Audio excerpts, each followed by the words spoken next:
Vous êtes tous en train de flipper sur le Bitcoin, sur Ethereum, sur le marché crypto-monnaie. Concrètement, on a rarement vu autant de peur sur le marché crypto-monnaie dans des zones qui pourtant sont toujours très intéressantes.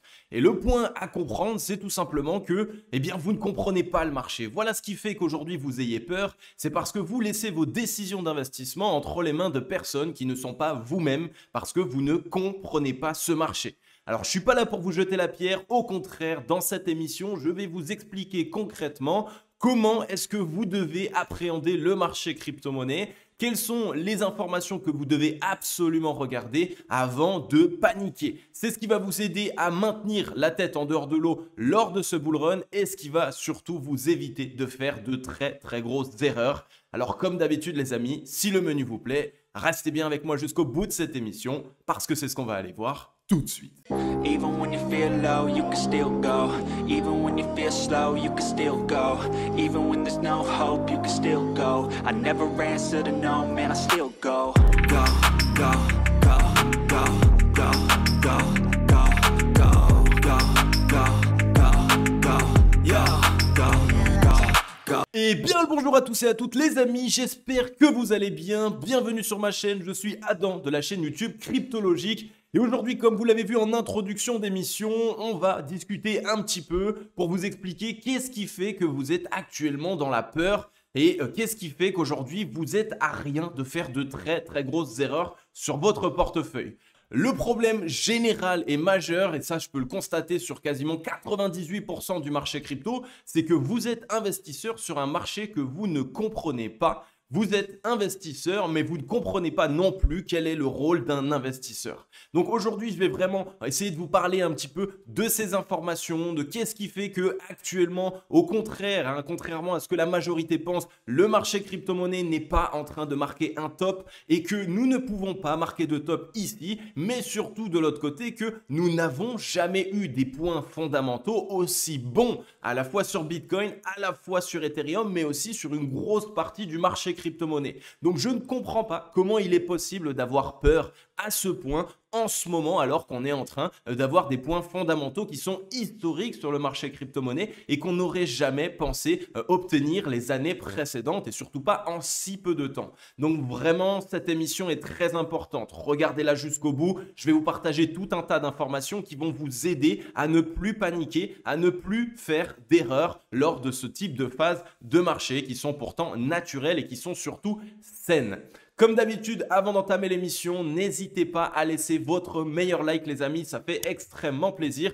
Mais surtout, au fur et à mesure de cette émission, je vais soulever tout un tas de points et j'aimerais qu'on mette en place un petit débat dans les commentaires. Donc dites-moi un petit peu par rapport à tous les points que je vais évoquer, quels sont les points dans lesquels vous vous êtes reconnu et quels sont les points dans lesquels vous vous dites oui, c'est vrai, aujourd'hui Adam, tu as raison, il faudrait que je devienne plus professionnel sur ce point, il faudrait que je comprenne un petit peu mieux ce point également afin d'éviter de paniquer à chaque mouvement de marché parce qu'aujourd'hui, la grosse problématique qui est concrètement 99% du marché est à l'intérieur en ce moment, c'est que vous investissez sur un marché et vous en avez peur parce que vous ne comprenez rien. Et c'est pas, malheureusement, c'est pas du tout quelque chose pour vous jeter la pierre ou pour vous dire que vous êtes mauvais ou quoi que ce soit. C'est tout simplement pour vous expliquer qu'aujourd'hui, quand vous allez vers un marché et que vous souhaitez investir du capital, investir de l'argent, bien, il est important pour vous de le comprendre. On ne va pas se jeter dans la gueule du lion et laisser en plus de ça,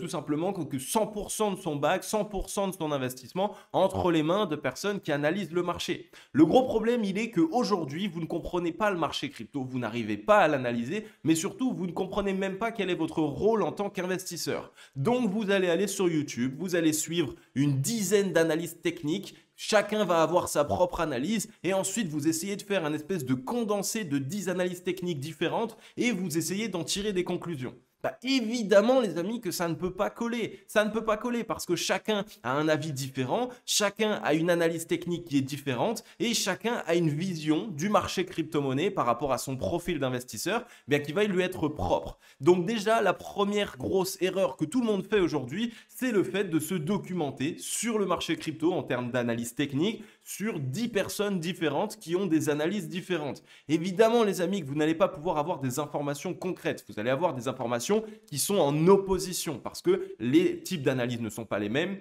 Les profils d'investissement ne sont pas les mêmes, les expériences non plus ne sont pas les mêmes. Certains sont concrètement débutants dans l'analyse technique, d'autres sont dans l'analyse technique plus axés sur la bourse, qu'ils ont essayé de répliquer sur le marché crypto. Et enfin, on a quelques experts, eux, qui analysent le marché crypto avec les bons outils du marché crypto-monnaie. Donc tous ces points-là sont déjà des points fondamentaux que vous devez comprendre. C'est que aujourd'hui, vous devez absolument chercher vous-même à vous professionnaliser. Quand on vient mettre de l'argent dans un marché, quand on souhaite investir, il faut comprendre son marché. Ok? Donc ça, c'est le premier point. Encore une fois, je répète que je ne jette la pierre à personne. J'essaye simplement de vous expliquer comment vous professionnaliser. Moi, ma chaîne YouTube, vous le savez, ça fait maintenant près de 4 ans que j'ai lancé cette chaîne YouTube. Elle a toujours eu un seul objectif, c'est de vous aider à vous professionnaliser. Je fais pas des vidéos putaclic, je fais pas des vidéos qui permettent d'amasser un maximum d'abonnés, de likes et de vues. Non, je reste dans quelque chose qui est ma propre stratégie, ma propre vision du marché, mais surtout, je vous aide à vous professionnaliser pour que vous puissiez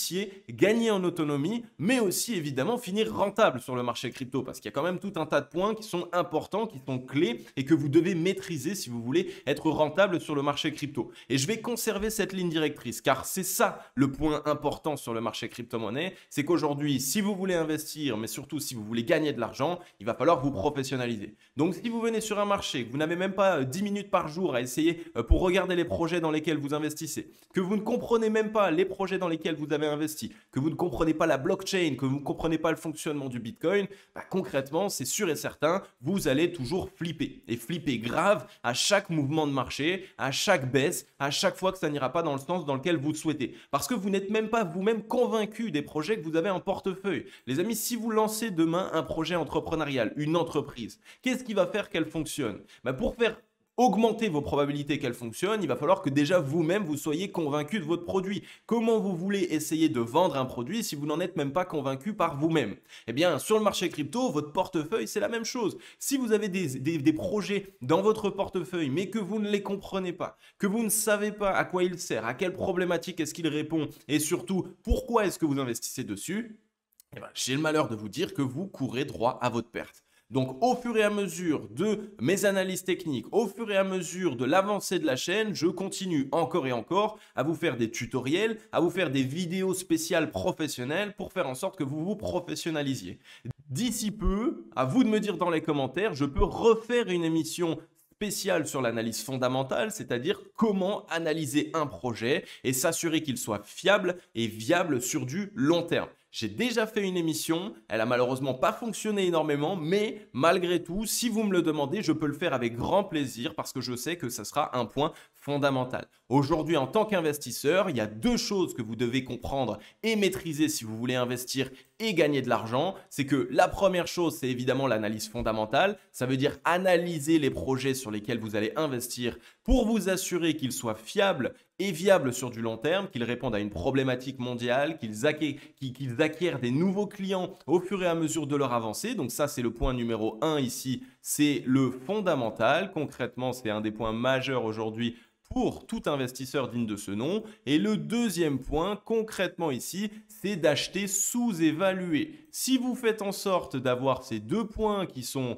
validés, c'est-à-dire un actif qui, à la fois d'un côté ici, a un fondamental béton, donc qui a vraiment un bon projet, qui est adopté aujourd'hui, qui a des clients et qui continue encore et encore d'avancer vers ses objectifs, et qu'en plus, vous arrivez à le trouver sous-évalué et à l'acheter quand vous êtes sous-évalué, eh bien, vous augmentez un maximum vos probabilités d'aller gagner de l'argent sur votre investissement. Ça, c'est le rôle d'un investisseur. À aucun moment, un investisseur doit trouver le bottom ultime et au moment où on arrive dessus, boum, ça va repartir à la hausse et vous allez mettre 100% de votre bague. Non, absolument pas. Et les meilleurs investisseurs de cette planète n'achètent pas du tout les bottoms ultimes, mais par contre, ils respectent cette règle. Du premier, un point de vue fondamental et du deuxième, qu'il faut acheter un actif sous-évalué. Si vous voulez faire de l'argent, c'est comme ça que vous allez le faire. Alors pendant quelques semaines, peut-être des fois quelques mois, vous pouvez avoir un petit peu la tête sous l'eau et votre investissement qui est légèrement en négatif ou même un petit peu en négatif de 15, 20, 30%, ça arrive. Par contre, dans les mois à venir, si vous avez acheté un actif sous-évalué qui a continué de construire son projet, qui a continué d'avancer, qui a continué de faire en sorte de faire de la R&D, donc du recherche et développement, etc., eh bien, à un moment donné, le projet va repartir à la hausse et c'est là où vous allez repasser gagnant. Donc ça, c'est le point important aujourd'hui en tant qu'investisseur. Si vous voulez concrètement faire en sorte de gagner de l'argent et éviter de paniquer à chaque mouvement de marché, eh bien, c'est ces deux points-là. Le premier, le fondat, le deuxième, le sous-évaluer. Et c'est pour cette raison que ces derniers temps, depuis maintenant, je pense, presque 3 semaines, je commence à racheter, je l'ai expliqué, qu'on est dans des zones qui sont extrêmement intéressantes sur les altcoins. On est vraiment dans des zones d'achat intéressantes parce qu'ils sont sous-évalués. Maintenant, je parle toujours de mon côté par rapport aux actifs que j'achète, eh bien, c'est évidemment des actifs qui ont un très bon fondamental. Si vous faites cela aujourd'hui, avec tous les actifs que le marché crypto-monnaie met en avant, eh bien, si vous prenez les bons fondamentaux et que vous les achetez en ce moment parce que beaucoup, voire la plupart sont sous-évalués, eh bien, vous êtes presque assuré que dans les années à venir, vous allez gagner de l'argent. Mais arrêtez de vous dire que ça y est, il faut absolument que ça explose dans les 3 jours qui suivent et que c'est maintenant que le marché crypto-monnaie doit exploser parce que sinon vous perdez de l'argent. C'est normal. Quand on investit, il est normal de ne pas acheter le point ultime, le point tout simplement qui sera le bottom ultime. N'oubliez pas une chose, c'est que Michael Saylor a acheté ici même, donc là, dans cette zone blanche que je vous mets, 17,8 milliards de dollars de Bitcoin.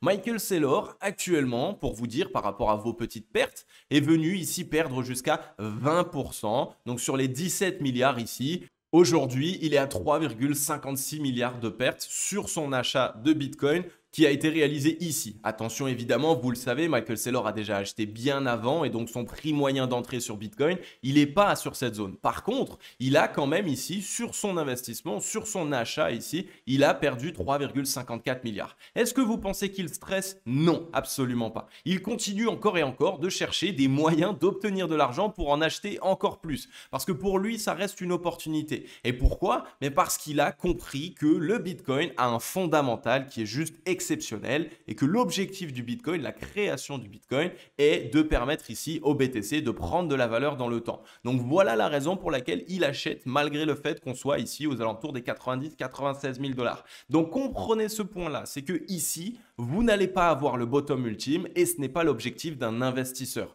Un investisseur doit acheter sous-évalué et faire en sorte d'acheter un actif avec un très très bon fondamental. Donc prenez tout ça en compte et évitez de stresser quand vous perdez 1000, 2000, 5000, 10 000, 100 000 peut-être même. Eh bien, ne stressez pas parce que si vous avez fait les bons travaux en avance, si vous vous êtes assuré des projets dans lesquels vous avez investi, eh bien normalement, vous êtes censé avoir une vraie vision, moyen-long terme et vous dire que oui, le projet va se développer et va vous permettre du coup de gagner de l'argent incessamment sous peu. Donc voilà, c'était un peu ce point. Je ferme directement la parenthèse juste parce que je voulais remettre en avant quel est le rôle d'un investisseur aujourd'hui et d'un investisseur sur le marché crypto-monnaie. Beaucoup ne l'ont pas compris et ça c'est un problème puisque vous regardez uniquement des analyses techniques sur le marché crypto et de 10 analystes différents et en fait dans les analyses vous ne comprenez pas qu'il y en a qui analysent le moyen-long terme donc d'un point de vue d'investisseur et d'autres qui analysent le court terme d'un point de vue de trader. Et vous mélangez les deux en pensant que ça va vous donner une bonne stratégie et une bonne vision du marché. Non, clairement pas, parce que ce n'est pas du tout les mêmes stratégies. Donc ça, c'est le point que vous devez comprendre. Maintenant, si on reprend un petit peu nos moutons et qu'on réanalyse un petit peu le marché crypto-monnaie, vous savez qu'aujourd'hui, le marché crypto-monnaie, c'est un marché à petite capitalisation et un marché qui est novateur. Donc, il est en cours d'adoption par les très gros, par les professionnels. C'est la raison pour laquelle, justement, actuellement, nous sommes en phase de manipulation, mais également en phase d'accumulation. Je vous l'ai déjà montré sous les radars avec mes indicateurs de momentum. Vous voyez ici que nous avons ici de plus en plus d'achats qui sont réalisés. Ça montre que concrètement, sous les radars, même si le prix continue de partir un petit peu plus bas, on maintient directement les ventes. Il n'y a pas beaucoup de vendeurs, mais il y a beaucoup plus d'acheteurs. Donc ça, c'est un très très bon signal. C'est clairement, ça montre clairement un signal d'accumulation. En plus, on est ici en zone complètement en zone d'essoufflement vendeuse. Donc encore une fois, comme je l'ai déjà expliqué, en zone d'essoufflement vendeuse, on ne marque pas de top. Au contraire, on pose des bottoms. Donc gardez bien ça en tête. Encore une fois, les vendeurs sont complètement essoufflés. C'est la deuxième fois qu'on est dans cette zone de sous-évaluation, d'essoufflement vendeur. Donc, il y a 2 points à comprendre. Premièrement, comme son nom l'indique, les vendeurs sont essoufflés. Deuxièmement, les acheteurs sont pleins en force. Donc, on prépare un fort mouvement haussier. Et ça, je l'ai déjà expliqué. À un moment donné, il faut que vous le compreniez. On a ici beaucoup d'informations qui nous montrent que BTC ne peut pas chuter beaucoup plus bas. Comme je l'ai déjà expliqué également, pour pouvoir faire chuter le Bitcoin beaucoup plus bas, il faudrait que les whales, les très gros portefeuilles, aient des acheteurs en face. Parce que si elles veulent vendre du Bitcoin, elles doivent avoir des acheteurs en face. Sauf qu'actuellement, eh bien, si on regarde tout simplement ici dans le Crypto Fear and Greed, on est dans l'extrême peur 20. Ici, là, extrême peur 20. Et depuis une semaine, on était dans la peur et l'extrême peur. Puisqu'il y a un peu plus d'une semaine, on était de nouveau dans l'extrême peur. Donc c'est la deuxième fois qu'on y revient. C'est un signal pour nous dire qu'il y a très peu d'acheteurs, que très peu d'investisseurs aujourd'hui viennent acheter du Bitcoin parce qu'ils ont peur. Donc quand ils ont peur, les whales ne peuvent pas vendre. Elles ne peuvent pas ici commencer à sortir une grosse partie de leur position. Donc c'est encore un signal pour nous dire que d'ici peu, peut-être pas tout de suite, peut-être pas dans les jours à venir, peut-être les semaines à venir, mais d'ici peu, eh bien les whales vont avoir un intérêt à faire en sorte de faire partir le Bitcoin à la hausse pour faire revenir de l'euphorie et revenir des liquidités fraîches. Parce qu'évidemment, si on repasse les 100 000, on va commencer dans les médias à reparler du Bitcoin, à dire qu'on a fait un gros rebond. Les investisseurs débutants vont peut-être commencer à en parler à leurs amis en disant « Ah, mais j'ai gagné de l'argent sur Bitcoin, etc. etc. » Et c'est là où du coup, on va avoir des acheteurs. C'est là où on va avoir des nouvelles liquidités. Et seulement si on a assez de liquidités acheteuses, les whales pourraient vendre une partie de leur bague pour peut-être essayer de démarrer un mouvement baissier. Mais là, actuellement, dans l'extrême peur, elles ne peuvent pas le faire, tout simplement. Donc ça aussi, c'est un point qui est extrêmement important. Et un autre point qui est très important, les amis, c'est que ici, le Bitcoin est dans les 80 000 $. Donc ici, entre les 100 000 et les 80 000 $, c'est concrètement un nouvel ATH. Je vais peut-être vous le montrer en weekly, ça va vous permettre de le voir de manière un petit peu plus simple ici. Regardez, nouvelle ATH. Donc là, on a ici une très très grosse zone de support. D'accord? Ça, vous le voyez, on avait eu un petit peu d'échange qui s'est fait et encore pas énormément, mais on en a eu quand même. Mais tout ce qui se passe ici, là, c'est concrètement une nouvelle découverte de prix. Donc, qu'est-ce qu'il y a? Il y a 2 choses à comprendre. Premièrement, il n'y a pas de zone de support. C'est la raison pour laquelle on peut ici engager ce type de mouvement baissier et créer de la peur. Mais aussi, la deuxième chose à comprendre, c'est qu'il n'y a pas de zone de résistance. On n'a quasiment aucune zone de résistance, à part ici, cette petite zone entre les 93 000 et les 89 900. Donc, ça dit quoi? Ça dit tout simplement que tout ce qui se passe dans cette zone peut permettre aux whales très facilement de mettre en place un short squeeze et de racheter en quelques jours bien cette zone et de revenir bien évidemment au-delà potentiellement de l'ATH précédent parce qu'il n'y a pas eu de beaucoup d'échanges sur ces zones et donc que les whales peuvent ici commencer à exercer un short squeeze facilement et rapidement. Donc tant qu'on reste au-dessus de cette zone de support ici des 73 147 $ ici comme ça, eh bien en quelques jours on peut rattraper cette baisse en mettant en place de très très grosses chandelles, donc de très gros chandeliers japonais et en réintégrant facilement cette zone parce qu'on est en découverte de nouvelles ATH et comme je viens de le dire tout à l'heure, la découverte de nouvelles ATH c'est des zones dans lesquelles on n'a pas eu beaucoup d'échanges, donc il n'y a pas eu beaucoup ni de support ni de résistance. C'est ce qui permet aux whales très facilement de pouvoir à la fois exercer des mouvements baissiers mais également par la suite de pouvoir exercer des mouvements haussiers. On est dans une zone qui n'a encore jamais été découverte et donc c'est une zone de manipulation facile pour les whales qui leur permet ici de créer de la peur, d'envoyer un mouvement baissier même si pourtant il n'y a pas énormément de ventes qui est exercée sur le marché et de l'autre côté, dès qu'elles voudront, de pouvoir relancer le cours pour essayer d'éviter qu'un maximum d'investisseurs rentrent dans ce mouvement haussier.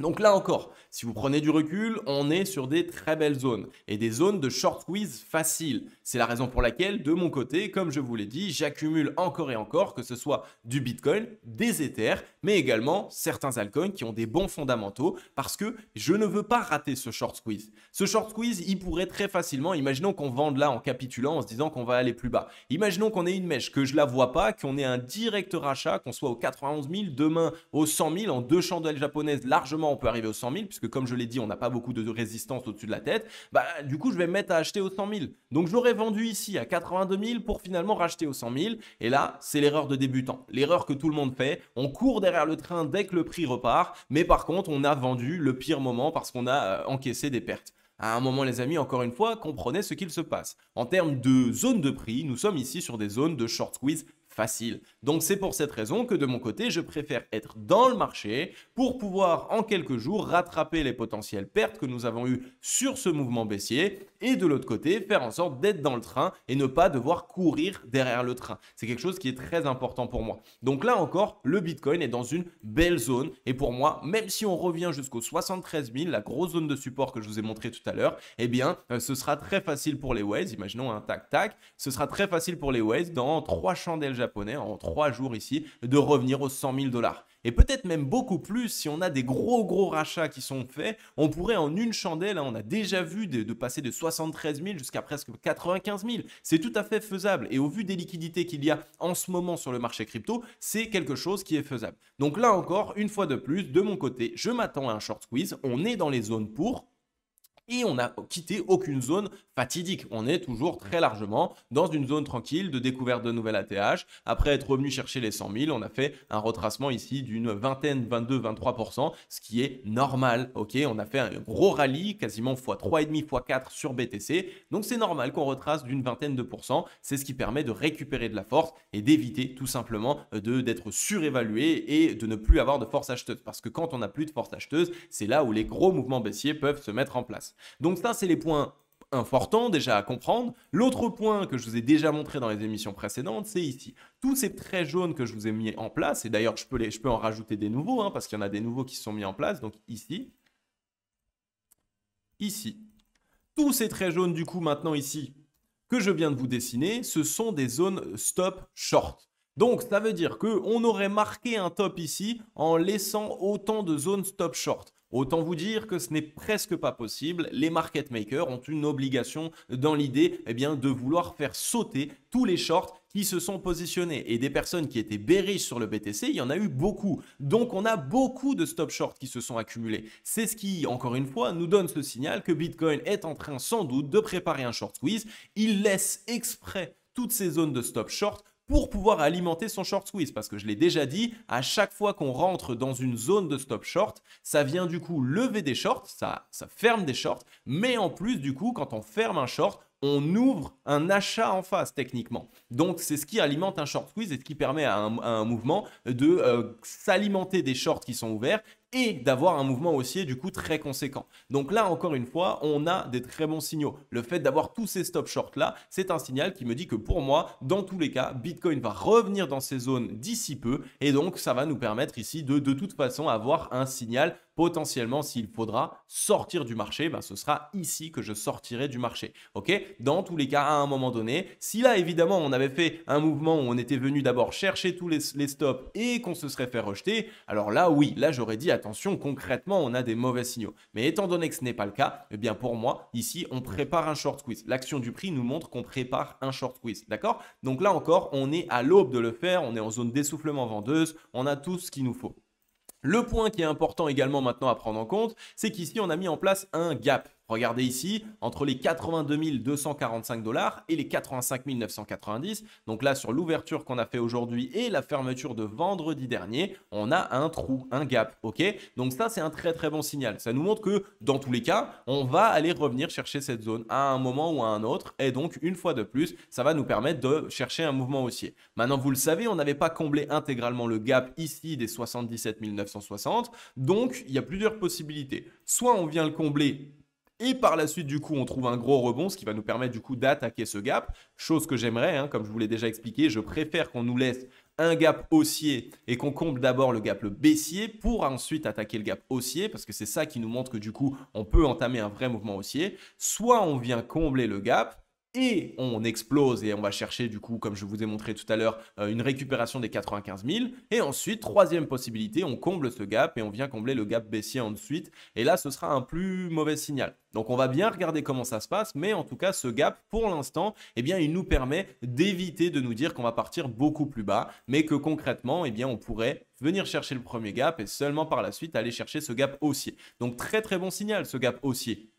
Et ensuite, pour vous expliquer également d'un point de vue plus professionnel, regardez en ce moment tous les gaps qu'on met en place. On en avait mis un ici, on en avait mis un ici, on en a mis un ici à ce niveau-là. On en a mis un ici à ce niveau-là. Donc tous ces gaps-là, qu'est-ce que ça nous montre? Eh bien déjà vous le savez, pour les personnes qui sont dans le marché crypto depuis longtemps, c'est pas habituel qu'on mette en place autant de gaps. Généralement on évite de mettre en place des gaps. Donc là pourquoi est-ce qu'il y a autant de gaps? Eh bien ça montre, puisque là on est sur les futurs CME, eh bien ça montre concrètement qu'il y a énormément de positions à effet de levier, donc en futur, qui sont exercé sur le Bitcoin. Et donc ça, c'est encore un signal qu'on est dans une phase de manipulation extrême et que on valide potentiellement mon scénario dans lequel je vous ai déjà expliqué. Les whales, qu'est-ce qu'elles font en ce moment? Eh bien, elles prennent leur position de trading avec des effets de levier pour shorter le marché et elles gardent leur bag spot pour long le marché. Donc, elles achètent des bitcoins en spot, mais pour ne pas qu'on voit qu'elles achètent, elles shortent en trading et avec effet de levier. Donc, on a ici une pression vendeuse qui est exercée, qui est très importante, et donc on ne voit pas qu'on a de l'achat spot qui est réalisé. Et ça c'est montré ici. C'est pas pour rien qu'on a tous ces gaps. Ça montre concrètement qu'on a ici de fortes pressions qui sont exercées par les effets de levier. Et si on regarde, la plupart des gaps qu'on met en place, c'est des gaps baissiers. Donc, c'est lors de mouvements baissiers. Et ça nous montre quoi? Ça nous montre tout simplement, encore une fois, que nous avons du coup beaucoup de leviers qui sont exercés en short. Et ça, pour moi, c'est encore un signal que d'ici peu, lorsqu'ils auront accumulé assez de spots, mais en plus, comme je vous l'avais expliqué la dernière fois, que les fundings seront négatifs, et là, ils le sont déjà, donc on a déjà un signal que d'ici peu, on devrait exploser, eh bien, à ce moment-là, elles auront beaucoup plus d'intérêt d'envoyer le mouvement à la hausse, parce qu'elles seront chargées en spot, mais en plus que, du coup, elles fermeront leur levier short, et potentiellement qu'elles pourront ouvrir aussi des leviers longs, puisqu'elles seront payées par les fundings pour pouvoir ouvrir ces leviers longs. Donc, encore une fois, un signal très intéressant selon moi, d'un point de vue professionnel, qui nous montre qu'il y a énormément d'effets de levier qui sont en train d'être exercés en ce moment sur le marché crypto. Donc oui, on est bien dans une phase de manipulation, mais en plus de ça, que du coup, on a de l'accumulation spot qui est faite parce que tous ces gaps nous montrent concrètement que c'est les leviers qui sont en train d'être joués en ce moment même. Donc tous ces signaux pour moi ils sont extrêmement positifs. Je peux vous passer Ethereum qui est un petit peu dans cette situation fébrile où tout le monde a peur, tout le monde panique. Bon, il y a beaucoup de ventes sur Ether, mais regardez sous les radars. Je vous l'ai déjà montré. Ethereum ici, il est excessivement racheté. Regardez le MACD, toutes les divergences haussières que nous sommes en train d'accumuler sur cet actif. Depuis, et je peux vous montrer, vous avez vu, donc là, ici, depuis ici, le 22 décembre 2024, on met en place des divergences. Donc ça veut dire quoi? Ça veut dire que depuis le 22 décembre, c'est-à-dire ici, depuis ici, tous les bottoms qu'on fait de plus en plus bas sur le cours sont rachetés en termes de momentum. Donc la force dans le mouvement nous montre que les acheteurs rachètent tous ces bottoms-là. Donc concrètement que d'ici peu, on prépare là aussi un fort mouvement pour venir combler ces divergences. Combler ces divergences, c'est rétablir le prix à l'équilibre, ce qui veut dire qu'on reviendrait au prix de 22 décembre 2024, soit les 3284. Et tout ça de manière très rapide parce que le nombre de divergences qui sont déployées actuellement montre une très très forte pression acheteuse en spot. Une fois de plus, le MACD nous montre le spot. Maintenant, de l'autre côté, il y a du futur en effet de levier et shorté pour tout simplement maintenir le prix d'Ether à la baisse, faire sortir un maximum d'investisseurs. Mais une fois qu'on aura sorti tous ces investisseurs, ce sera le grand départ. Ok? Et ça, on le voit aussi dans le ratio long short. On est revenu une fois en zone d'essoufflement vendeuse, 2 fois en zone d'essoufflement vendeuse, 3 fois en zone d'essoufflement vendeuse. Donc les vendeurs n'ont jamais été autant essoufflés et on prépare clairement le fort mouvement haussier sur Ether et on aura surtout la force nécessaire pour aller chercher minimum la zone de neutralité et sinon la zone d'essoufflement acheteur. Donc encore une fois, on prépare un fort mouvement sur Ether et on le voit puisqu'on commence à avoir du volume qui rentre et quand du volume commence à rentrer, ça montre concrètement qu'il y a quelque chose qui se passe sous les radars. Et ensuite, le point encore très important, c'est le dollar. Concrètement, les amis, à quel moment vous pouvez être baissier sur le marché crypto-monnaie quand on voit que le dollar a marqué un triple top? Vous le savez, normalement, pour la plupart, je vous en ai déjà parlé, mais le dollar et le Bitcoin sont décorrélés. Ce qui veut dire que quand le dollar pump, le Bitcoin dump.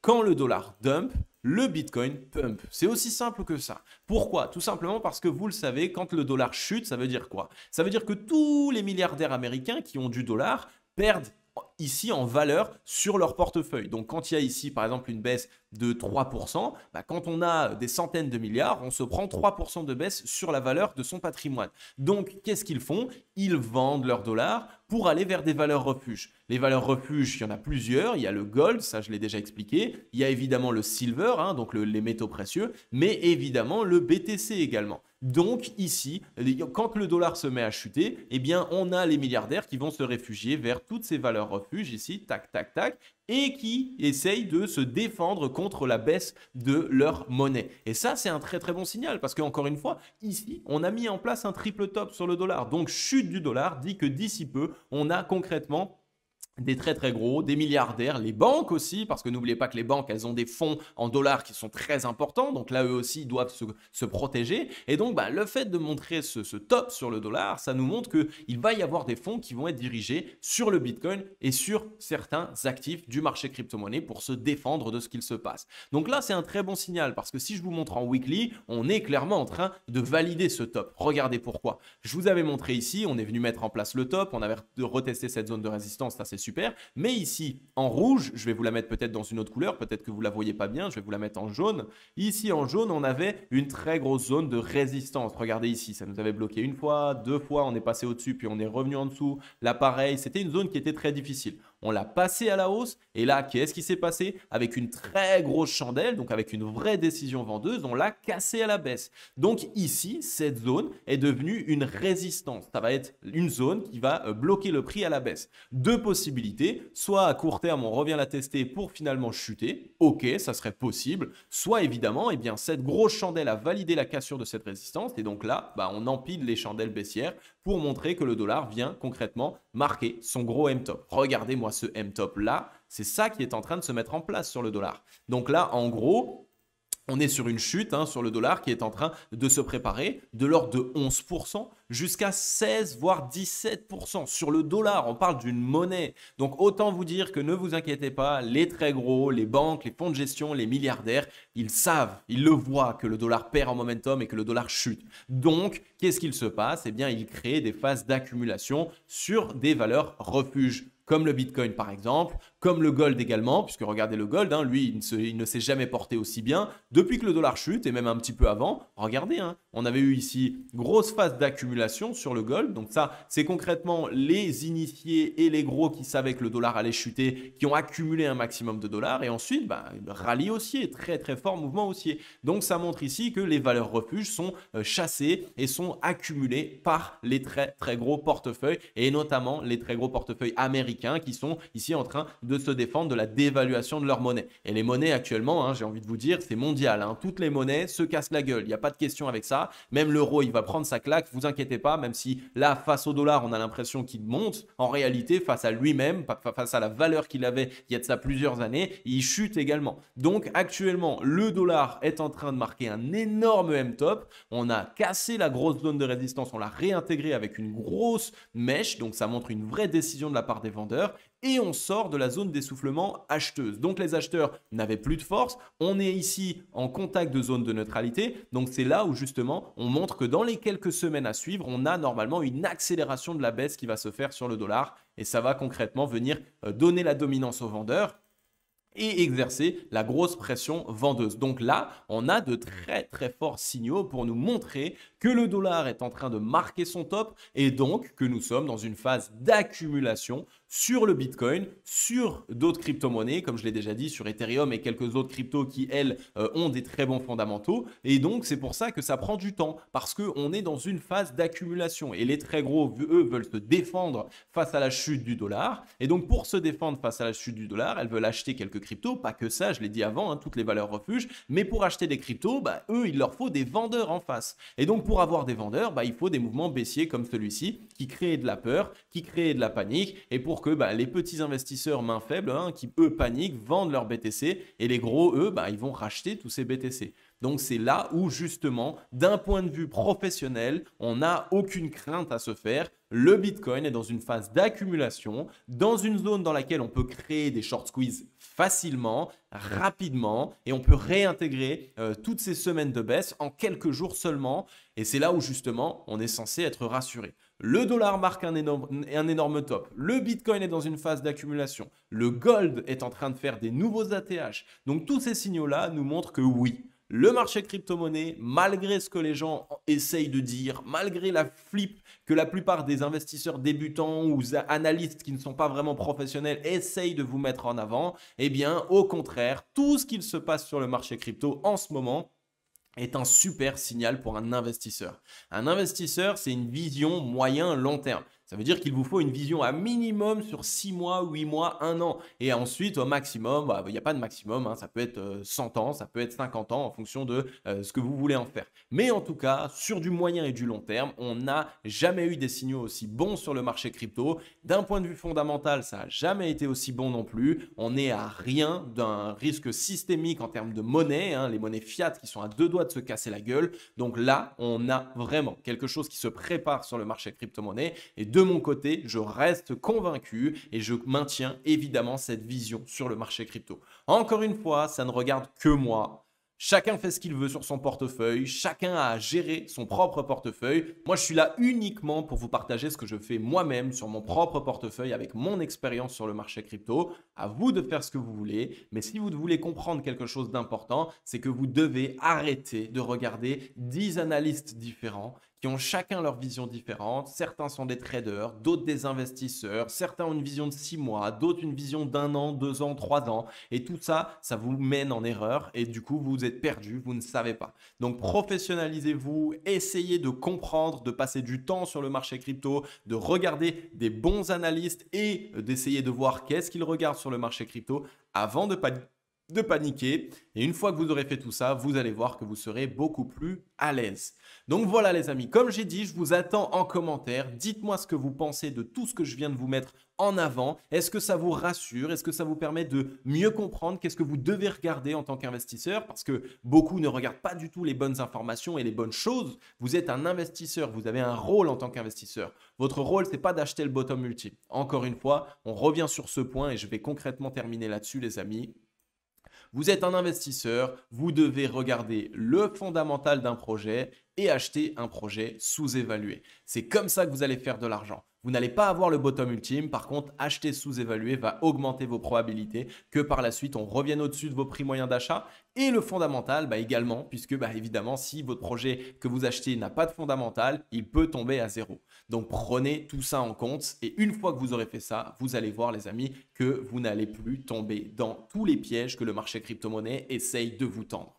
Donc voilà, j'en ai terminé avec cette émission. Je ne sais pas si elle va être longue, pas longue, mais j'espère pour une fois que vous allez regarder jusqu'au bout. Dites-moi dans les commentaires, juste dans le commentaire, vous mettez « j'ai regardé jusqu'au bout ». Ça, c'est le petit message de fin pour que je vois qui sont les personnes qui regardent les analyses jusqu'au bout. Parce qu'il est vrai que sur ma chaîne, bizarrement, la plupart des gens raccrochent au bout de 7, 8, 9 minutes de vidéo, alors que la vidéo intégrale est importante, voire nécessaire. Tout simplement parce que ils préfèrent après aller voir d'autres analystes où c'est un peu plus funky, d'autres analystes qui ne vous disent pas la vérité ou qui essayent juste d'aller dans votre sens pour vous faire des éloges. Moi, je suis là pour vous aider concrètement. Et pour vous aider, des fois, il faut mettre un petit peu de rythme. Il faut un petit peu vous dire, voilà, là, vous avez fait des erreurs. Voilà les erreurs que vous avez faites et voilà comment en tirer des leçons pour que ça n'arrive plus dans les semaines, mois, années à venir. Ok? Donc voilà, j'en ai terminé avec cette émission les amis. Comme d'habitude, je vais vous laisser là. On va se dire peut-être à demain dans une prochaine émission. Je vais vous souhaiter à tous et à toutes une agréable journée ou une agréable soirée. C'était Cryptologique. Ciao, bye bye.